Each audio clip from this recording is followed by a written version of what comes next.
Iran ने Britain के सैन्य अड्डों दीगो गॉर्सिया पर मिसाइल हमलों में शामिल होने से इनकार किया है। ईरान के वरिष्ठ अधिकारी ने अल जजीरा यानी कि एक मीडिया कर्मी से बात करते हुए मिसाइल हमले का पीछा किया और ये बयान जो है वो काफी वायरल हो रहा है। इसके साथ ही ईरान ने द्वीप समूहों पर संयुक्त यूएस यूके सैन्य अड्डों की ओर से लगातार मिसाइलें दागी जा रही हैं। रिपोर्ट के अनुसार इन दो मिसाइलों में से एक उड़ान के दौरान फेल हो गई, जबकि दूसरी जो है वो इंटरसेप्ट कर दी गई है। हालांकि रिपोर्ट में ये भी नहीं बताया गया है कि ये मिसाइल कब दागी गई और ये घटना अभी तक किसी भी इसमें हताहत होने की कोई भी खबर निकलकर सामने नहीं आई है।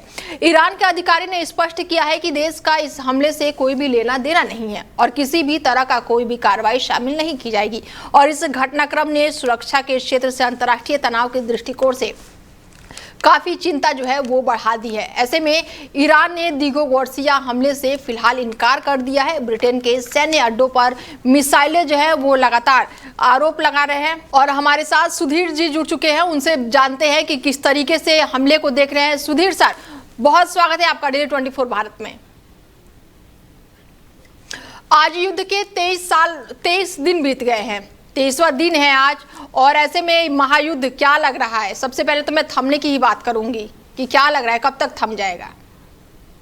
देखिए, युद्ध शुरू करना जो युद्धरत पार्टियां हैं उनके हाथ में, युद्ध की समाप्ति उनके हाथ में नहीं है। तो निश्चित तौर पर जो 23 दिन इस युद्ध का हो गया, इस दौरान हमने देखा है कि बहुत तरस लड़ाई हो रही है। बिल्कुल। और मुझे लगता है कि अगर ईरान मान लेता है कुछ बातें और समझौता करता है तो ईरान की में जो लोग हुकूमत कर रहे हैं उनकी सत्ता चली जाएगी। और अगर अमेरिका सीज फायर करता है विदाउट रिमूविंग एटॉमिक साइट्स, उनके पर जो ये हैं आपको मिसाइल लॉन्चर हैं, मिसाइल बनाने वाले जो केंद्र हैं, उन सबको जब तक समाप्त नहीं करेगा अमेरिका और इजराइल, तब तक वो सीज फायर वो भी नहीं कर सकते। तो दिख रहा है कि अभी ये वॉर कम से कम अप्रैल तक चलेगा। बिल्कुल। ऐसे में सुधीर सर, ट्रंप ने आज जो चेतावनी दी है कि 48 घंटे का अल्टीमेटम जो दिया है उसको किस तरीके से देखा जाए, क्योंकि अभी तो 23 दिन हो गए हैं और अब 48 घंटे का समय दिया है, तो क्या ये ट्रंप को डर है कि वो हारने वाले हैं? नहीं, ऐसा कुछ नहीं है। उन्होंने जो धमकी दी है वो स्टेट ऑफ हॉर्मूज को क्लियर करने के लिए दी। बिल्कुल। कि स्टेट ऑफ हॉर्मूज में जो अंतर्राष्ट्रीय नेविगेशन हो रहा है तेल का, गैस का, उसको आप ना रोकें। अगर रोकेंगे तो बुरा अंजाम होगा और आपका जितना पावर सेक्टर के जो है इंफ्रास्ट्रक्चर है उसको हम डिसमेंटल कर देंगे। ये धमकी है ट्रंप को या अमेरिका को। देखिए, मैं बहुत साफ गोई से कहता हूं कि ये लड़ाई 80 वर्सेस 20 है, तो 20 कितना लड़ेगा?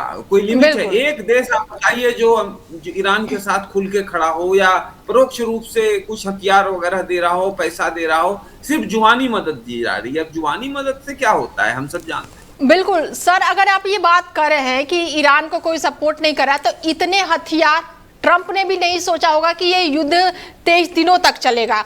और दोनों की अगर हम कहें तो ईरान जो है पूरी तरह से इजराइल को भी तबाह कर रहा है, इधर अमेरिका पर भी हमला कर रहा है। ट्रंप ने भी नहीं सोचा होगा कि इतना भयावह हमला होगा। देखिए, जहां तक भयावह हमले की बात है तो आप ये तो भी देखिए ना कि ईरान का सर्वोच्च लीडर मारा गया, एक उनके डिफेंस मिनिस्टर मारे गए, जो है आर्मी चीफ मारा गया, पूरा ऊपर का 35-40 अभी अली लारजानी कल परसों मारे गए, तो पूरा का ऊपर का नेतृत्व उन्होंने क्लीन बोल्ड कर दिया। तो उसका बैकलेस होना है। ईरान को जितनी शक्ति है उस शक्ति से वो प्रहार कर रहा है। और मुझे लगता है कि अमेरिका में ओपनली जो कहें, लेकिन अमेरिकन खुफिया एजेंसियों ने इस बात का निश्चित तौर पर आकलन किया होगा कि इस तरह के हमले होंगे और उनके पास उसकी तैयारी भी होगी।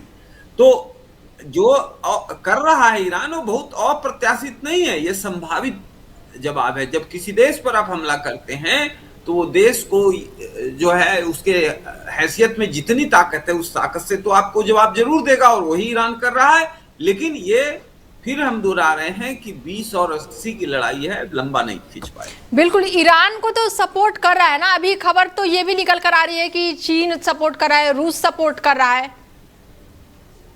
देखिए, ये सपोर्ट कहाँ कर रहा है, क्या कर रहा है? क्या सेना भेज रहा है, क्या हथियार भेज रहा है, क्या पैसा भेज रहा है, क्या इंटेलिजेंस भेज रहा है?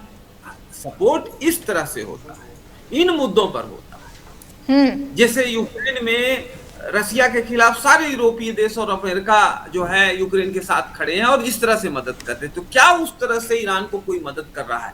आप उस तरफ देखें तो ईरान पूरे अपने क्षेत्र में आइसोलेटेड है। पूरे मध्य पूर्व में ईरान के साथ कौन सा देश खड़ा है? उसके जो मुस्लिम ब्रदर्स देश हैं आसपास के, Saudi Arabia, Qatar, Bahrain, Oman, United Arab अमीरात, कुवैत, कहाँ कोई है?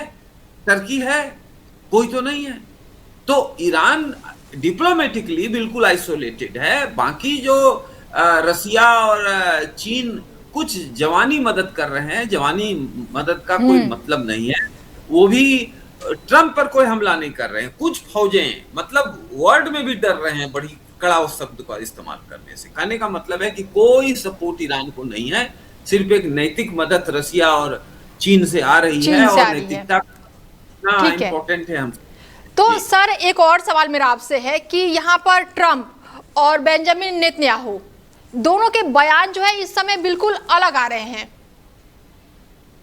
देखिए, दोनों सबसे पहले तो दोनों अलग देश हैं, एक लक्ष्य के लिए लड़ रहे हैं, लेकिन देश अलग हैं, उनकी सेनाएं अलग है, दोनों अलग अलग भूगोल से लड़ रहे हैं, तो निश्चित तौर पर उनका वर्जन अलग होगा। लेकिन बाय एंड लार्ज जो अल्टीमेट गोल है इजराइल का और अमेरिका का, वो है कि जो न्यूक्लियर साइट्स है पौधों में उसको समाप्त करना, जो मिसाइल बनाने का और लॉन्च करने का जो ईरान का इंफ्रास्ट्रक्चर है उसको डिसमेंटल करना, और ईरान के जितने आर्मी के जितने बड़े बड़े केंद्र हैं उसको डिसमेंटल करके ईरान को घुटने पर लाना, ये अमेरिका और इजराइल का कंबाइंड उद्देश्य है। लेकिन इसमें तरह अलग अलग किस्म से वो स्टेप ले रहे हैं, तो निश्चित तौर पर डिफरेंसेस होंगे, लेकिन वो लॉजिकल डिफरेंसेस है, उसका बहुत मतलब नहीं। लेकिन सर जब युद्ध स्टार्ट हुआ, शुरुआत हुई, तो दोनों एक ही साथ थे, और अब जैसे जैसे समय आगे बढ़ रहा है बयान भी बदल रहे हैं, दोनों एक दूसरे से अपोजिट भी चल रहे हैं। बिल्कुल गलत है ये आकलन, बिकॉज अमेरिका और इजराइल नाम अलग अलग हैं, उनकी नीतियां, उनके उद्देश्य बिल्कुल एक हैं। और आप ये मानिए कि मध्य पूर्व में अमेरिका का इजराइल जो है वो थानेदार है।